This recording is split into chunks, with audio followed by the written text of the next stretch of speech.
right, let's dive into something really fascinating today. Rhonda Byrne's The Magic. You guys sent in some intriguing excerpts all about gratitude and how it can be this like life-changing force. Honestly, when I saw magic rocks and magic checks Hmm. in your notes, I thought, are we talking self-help or like a fantasy novel here? But Byrne makes some pretty bold claims about gratitude attracting abundance. It's like a universal law almost. Yeah, that whole idea of like attracts like has been around forever, Yeah, right? yeah. You see it in philosophy, spirituality, even psychology. What Byrne does is make it relatable, practical. Exactly. So she's saying ungratefulness is like taking things for granted, which then becomes almost like taking from ourselves. And that kind of sets off this negative chain reaction. It's like expecting the worst, so you're subconsciously inviting it in. And on the flip side, you've got gratitude acting as this magnet, pulling abundance into our lives. She even uses Newton's law as an example for every action, an equal and opposite reaction. Right. So it's less about wishing and hoping, more about aligning yourself with this positive frequency. But how does that actually work in real life? Like, let's say you're feeling stuck, frustrated. Can just being grateful for what you do have really turned things around? That's the core of it, right? Byrne's own story is a big part of her message. Mhm. She talks about overcoming some major challenges, debt, stress, things we can all relate to, and claiming gratitude was her lifeline. So it's not about ignoring the hard stuff, but finding those moments of appreciation within the struggle. Yeah, it's about shifting your perspective, and that can impact your energy, your choices, even the opportunities you attract. Okay, but let's talk about these techniques. Magic rocks, anyone. I mean, how often do you set an intention and then completely forget about it? All the time. Right. So Burns suggests finding a rock, any rock, as long as it fits in your palm, and using it as a physical reminder to practice gratitude throughout the day. It's like a tangible cue. It's amazing how something so simple can become an anchor for a new habit. It's all about those mental associations. Speaking of interesting associations, let's talk about the magic check. This is where it gets really interesting. Tell me you were at least a little curious about this one. Well, I'll admit, the idea of writing yourself a check for a specific amount of money you want to attract to solidify that intention, it definitely caught my eye. Right, like is the universe really going to cash this? But Burns says the more specific and detailed you are with your gratitude, the more powerful it works. So is this just wishful thinking, or could it actually be a form of visualization? There's actually a lot of psychology behind visualization, positive self-talk, shifting your focus from lack to abundance.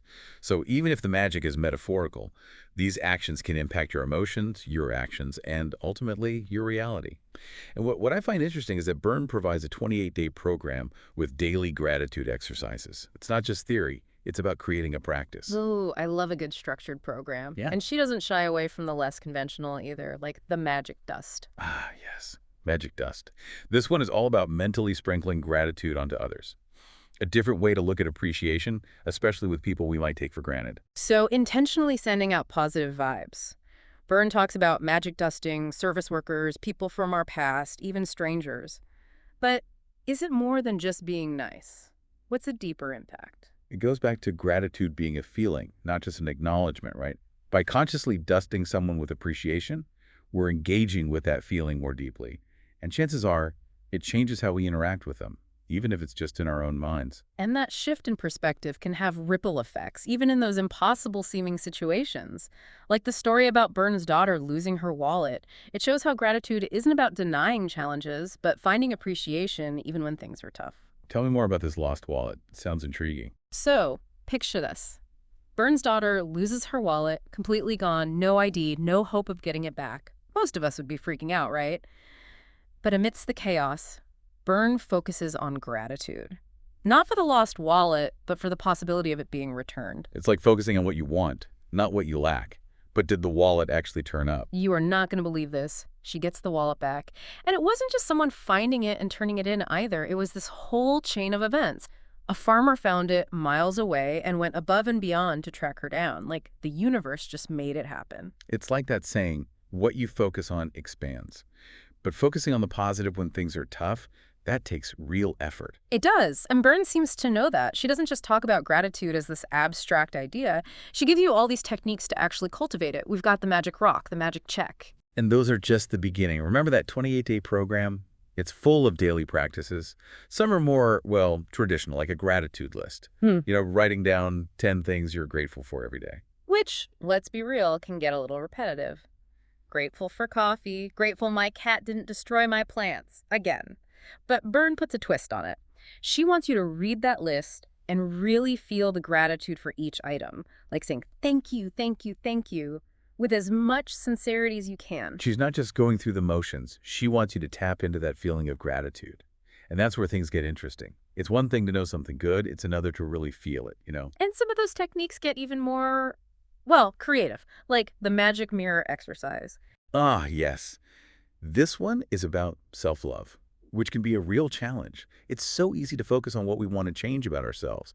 Byrne wants us to flip that and actually look at ourselves with gratitude. She suggests looking in the mirror and saying thank you to yourself. And I know that might sound cheesy. Even I was a little skeptical. But really, when was the last time you genuinely thanked yourself for your effort, your resilience, the amazing things your body and mind do every day? It's about switching from judgment to appreciation. And just imagine how powerful that could be, not just for how you see yourself, but for how you interact with the world. When you come from a place of self-love, it changes everything. Your relationships, your work, every part of your life. That's where Byrne's ideas go beyond just personal growth. She talks about a gratitude revolution, where people cultivating gratitude creates this ripple effect that transforms their lives, their communities, the whole world. It's a big vision. It is. But think about how powerful even small acts of gratitude can be. What if everyone made an effort to express appreciation to service workers, strangers, the people we take for granted? It might sound simple, but could those little actions actually build into something bigger? It's like choosing to be a source of positivity, of light, instead of negativity. Even if you're not totally on board with the whole magic thing, there's something to be said for living with gratitude. Absolutely. And, we've been talking about individual experiences, but Byrne also looks at gratitude in specific parts of life, like the workplace. Which, honestly, might feel like the last place you'd think about gratitude, right? It's easy to get caught up in deadlines, office politics, all that. Oh, I know it. But Byrne says that bringing gratitude into work can make a difference. And she doesn't just mean being thankful you have a job, although that's important too. She's talking about being grateful for your skills and talents, your coworkers, even the challenges that help you grow. It's about finding the good in the day-to-day. It's funny, she even talks about using gratitude to get things like promotions or raises. Now, I've been through my fair share of performance reviews, and this caught my attention. Are we trading in our resumes for gratitude journals now? Not quite. Remember the magic check. Byrne says to use that same idea for your career goals. Say you want a promotion. Don't just hope for it. Write it down as if it's already happened. Thank you for my promotion. And then actually imagine yourself in that role. Feel the gratitude like you've already got it. It's like intention setting mixed with, well, maybe a little magic. You could say that. But even if you're skeptical, just the act of visualizing what you want while feeling grateful can be powerful. It can change your mindset, boost your confidence, maybe even open up new possibilities you hadn't considered before. And this idea, it doesn't stop with your career either. Byrne applies it to another area that doesn't always feel very magical, our health. Right, because when you're dealing with health problems, gratitude might be the last thing on your mind. But Byrne has a whole section on what she calls magic and miracles in health. Now, it's important to say that she isn't suggesting we ditch our doctors and just use gratitude, but she believes it can be really powerful alongside traditional medicine. It's about recognizing that our thoughts and emotions are part of our overall well-being too. So, along with those doctor visits and medications, add in a dose of gratitude. What does that look like in practice? It's about being thankful for the parts of your body that are working well, for the food that nourishes you, for the people who support you, even expressing gratitude for the challenges, those moments that push us to grow and be stronger. It's about shifting your focus from what's wrong to what's right, even when you're dealing with illness. It's interesting, even scientists are starting to understand more about the mind-body connection. Could it be that gratitude, even if we don't totally get how it works, actually impacts our health? It's definitely worth exploring more. And Byrne doesn't shy away from saying that gratitude can even help manifest specific health outcomes, increased energy, pain relief, even healing. She wants readers to use those same principles of visualization and gratitude. I can see how some people might hear that and think she's gone too far. But even if we put aside the less conventional stuff, the core message of focusing on the positive, appreciating what we have, that seems universally beneficial, don't you think? Absolutely. And while we've been talking about gratitude for the present moment, Byrne also wants readers to think about gratitude for the past and even the future. Gratitude for the future. Okay, I can see how reflecting on the past and finding moments you're grateful for could be really powerful, but how do you apply that to something that hasn't happened yet? It's about intention. Byrne has a whole chapter called Magical Memories, where she talks about going back through your life and finding moments, people, or experiences you're grateful for, like creating a highlight reel of all the good stuff. I like that, a gratitude highlight reel. Yeah. But how do you fast forward to the future and do the same thing? This is where it gets interesting.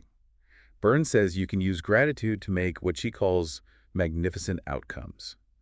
It's about going beyond just visualization and actually feeling grateful for what you want, as if it already happened. So you're not just picturing it, you're feeling it. Wow, that's next level. It is. It's about truly embodying that emotion before the event even happens.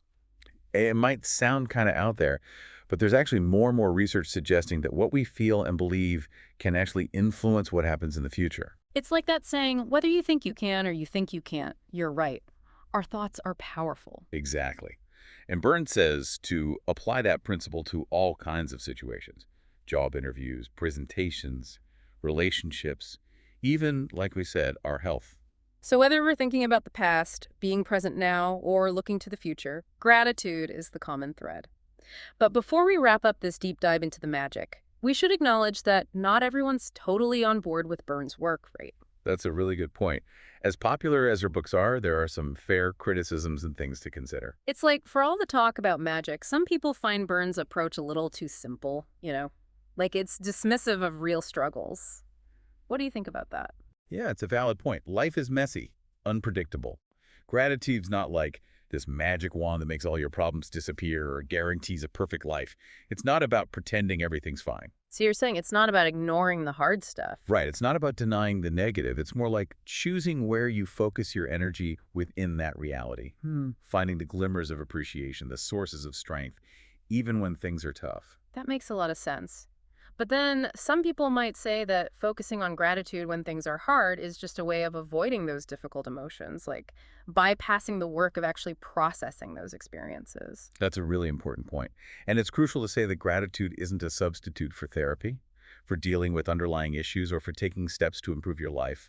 It's not about toxic positivity or pretending you don't feel what you feel. So it's about balance, recognizing the good and the bad, and using gratitude as a tool to navigate it all with a little more, resilience. Exactly. And we have to remember that gratitude isn't one size fits all. What clicks with one person might not work for another. Some of those techniques, like the magic check, might just be too out there for some people, and that's totally okay. It's about finding what works for you. If a gratitude list feels like a chore, maybe it's just about noticing those little things throughout the day. That first sip of coffee, a beautiful sunset, a good conversation. Exactly. Weaving gratitude into your life in a way that feels real and meaningful for you.